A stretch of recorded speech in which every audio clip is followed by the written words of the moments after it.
So guys, are you ready for the top 10 worst beers of 2014? The shit parade of beers that shouldn't have been in my mouth and been down the drain instead. Yeah, here it goes guys. Out of 265 beers, I actually found 10. This year was quite hard because I only reviewed 2 shitty beers on camera. The rest was in the foul beer tasting. So, let's go. Number 10, worst beer, Efes stock.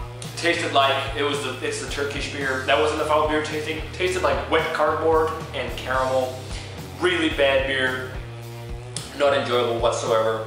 The other Efes, the regular, I don't think it's as bad as far as I remember. But, hey, what can you do? Number 9 is a brewery I kinda never expected to be on this list. But it's Ølfabrikken Aggerpils. And when it's on here, don't think Ølfabrikken, the original Ølfabrikken. Christian had, where they made awesome ass beers, like the porter and the blueberry sour, I think it was. And they made such great beer until Hoppets ruined everything they own the brand now, and they make 2 beers, a lager, pale ale, and then Aggerpils, which is a tribute to a soccer player here in Denmark. And yeah, just horrible shit. A Pilsner with coriander seeds. So that's number 9. Number 8, Tuborg Påskebryg. It's the tradition in Denmark. You release this Easter beer, big breweries does, and they're like usually being lagers. It was just bad, boring, and kind of metallic beer that I reviewed with Mess over Easter. So the Duke.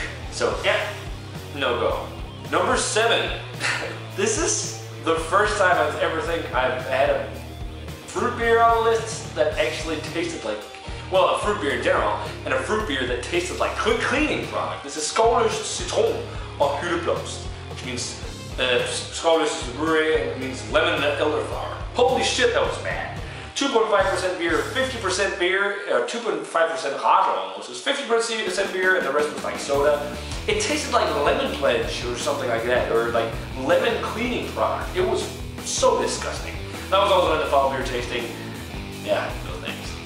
Number 6, worst beer, Royal Platinum. So, Royal in Denmark makes pale lagers, and it's a big brewery that makes mass-produced beers. Now, they did what what Budweiser did, and made a stronger ABV version of a regular lager. Budweiser had Bud Light Platinum. Here in Denmark, we have Royal Platinum, which is technically the same thing. And it was a shitty, kind of alcoholic, mass-produced black lager. And, you know, yeah, that's how it is. Actually, most of the beers on this list, except the fruit beer, is lagers. So, I actually think all of them. So, yeah, that was number 6.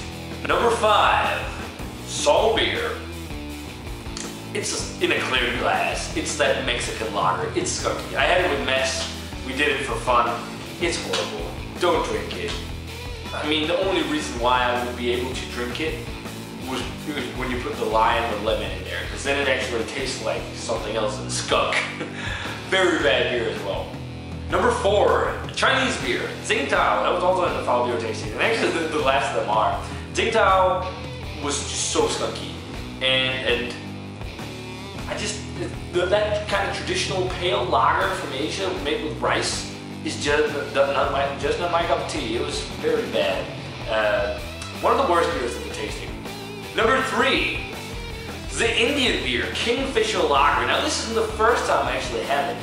Actually, there's a thing in Denmark where you go to the zoo and you drink with the animals at the zoo. So you have a beer with, like, in this case it was a kingfisher bird on it, and you drink it with the kingfisher birds.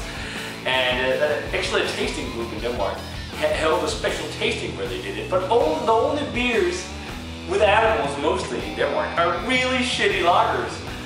So yeah, number 3 is Kingfisher, but it was also in the foul beer tasting. It is a very bad pale lager from India. It just tastes like wet cardboard and skunk in that lemon green bottle. And I know they call it a premium beer. Don't they always do that with pale lagers? Premium beer, and then it's just shit. Number 2, which is actually a fan mail, a beer sent from Johan in Sweden. I think this is the first time there's a beer on the worst list that's been sent out to me. But that was the Arboga extra stock.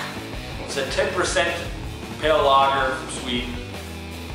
Nah. or Euro Strong Lager. It was like the Carlsberg Monster Brew. And if you've ever had that beer, you know what I'm talking about, because that is vile. So number one worst beer that was reviewed, because it was in the fall beer tasting as well, of 2014 was a beer I think has peaked this list many times, just the different vintages, was the 2015 Wiibroe Årgangsøl. What they do, it's a Carlsberg beer, what they do is like when 2014 comes to an end, they release a 2015. And then the year before that, when 2013 came to an end, close to coming to an end, they released the 2014 version.